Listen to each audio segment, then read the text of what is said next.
munaasabada xil wareejinta madaxweynihii hore galmudug iyo madaxweynaha talada ayaa waxaa ka soo qayb galay madaxweyne ku-xigeenka galmudug xildhibaanada labada aqal ee baarlamaanka federaalka Soomaaliya u matala galmudug ra'iisul wasaare ku-xigeenkii hore ee Soomaaliya Axmed Cabdisalaan Xaaji Aadan siyaasiyiin wasiiro iyo xildhibaano ka tirsan galmudug iyo bulshada qaybaheeda kala duwan iyadoo qadka taleefankan ay kaga soo qayb galeen ra'iisul wasaaraha Soomaaliya Xasan Cali Khayre oo gundhi ku ahaa dhismaha maamulka galmudug iyo safiirada wadamo dhowr ah oo ay kamid yihiin safiirka Ingiriiska u fadhiya Soomaaliya safiirka Qatar midowga Yurub iyo kuwa kale oo dhamaantood hambalyeeyay guulaha galmudug ay ka muujisay dhanka dib u heshiisiinta taas oo ay ku amaaneen madaxweynaha galmudug Axmed Cabdi Kaariye Qorqor iyo madaxweynihii hore galmudug Axmed Ducaale Geelle Xaaf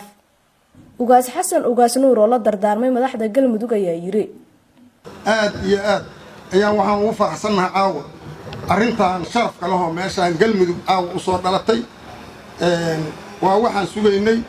waana midaan ku mahadi doona insha Allah reer galmudugow madaxweynihii xilka wareejiyo hore galmudugna sidaan ugu duceeyay adinkuna ugu duceeyay Allah uu aqbalo madaxweynaha cusubna Ilaahay inuu soo ku caabeyn oo la garab galo annaguna aan garabka ka taaganahay ayadana intaas ugu duceeyay arrintaasna waa inaan u istaagnaa madaxweyne waxaa laga rabaa inaad isu taagto haddii Ilaahay yiraahdo adoo taadii aan ognahay inaad aduu ku tashanto hadda ka hor intaad soo marta aan la soconno oo isu taagtay waxaan ka rabnaa inaad arrinta hadda colaadaha jira iyo dhibabka jira inaad isu taagto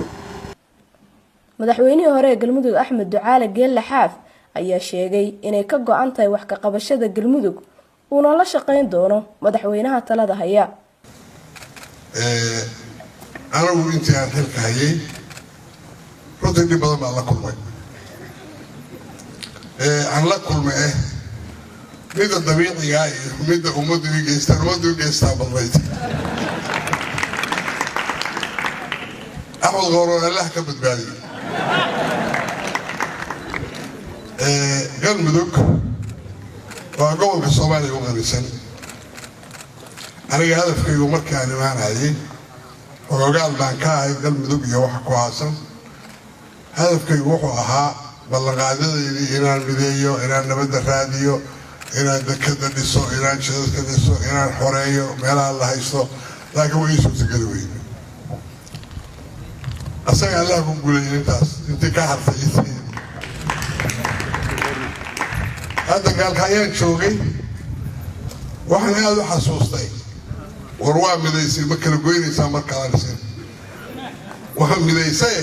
hore aad u midaysay hadda ma kala goynaysaa markaas ciidan dhexdhexaadisay ma jirto gaal nama dhexgelin muslim kale nama dhexgelin federaal nama dhexgelin annaga wada hadalay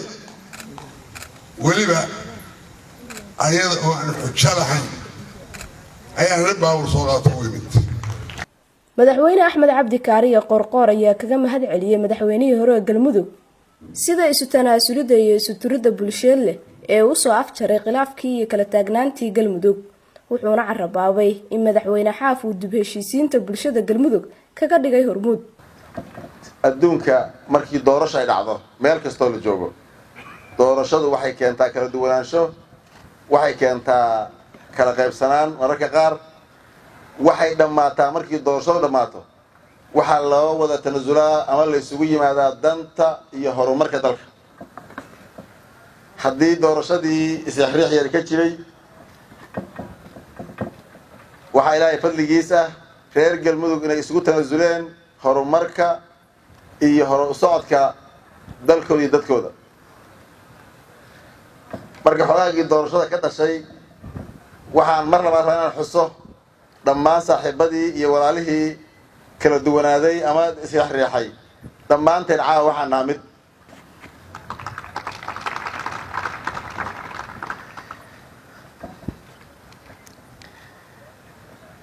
waxaa halkan nagu soo dhammaaday dib u heshiisiintii siyaasadeed halkaasay caawa noogu soo xirantay sidii horeba loo wada xusay waxaa bilow noo ah oo aan gudagelaynaa haddii la yidhaahdo dib u heshiisiin bulsho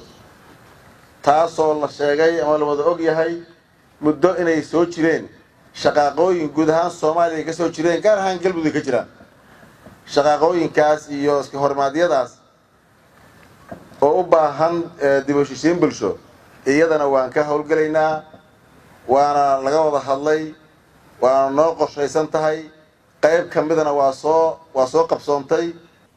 Ra'iisul Wasaaraha Soomaaliya Xasan Cali Khayre oo qadka taleefanka kaga soo qayb galay munaasabadda ayaa ku bogaadiyay bulshada reer Galmudug midowga iyo inay ka gudbeen khilaafkii muddada hareeyay hawsha dib u heshiisiinta iyo dibadhiska Galmudug waxay waqti dheer u ekeyd inay tahay joon dhex socoto badan oo dabaylo iyo duufaano badan ay ruxayeen caawa waxaan dhihi karnaa doontii waxay ku socotaa badweyn degan oo dabayl la'aan ah waxay u shiraacatay dhinaca xasiloonida dhinaca nabadda iyo dhinaca dib u heshiisiinta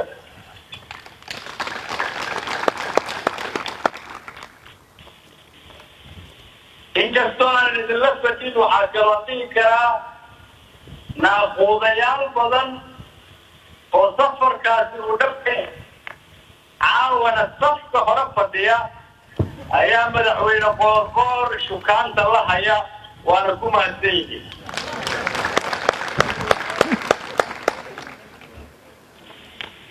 dadka saaran doontaas oo ah dadka reer Galmudug waa ay faraxsan yihiin waxaana u muuqda oo u soo hiraya nolol iyo yidiiro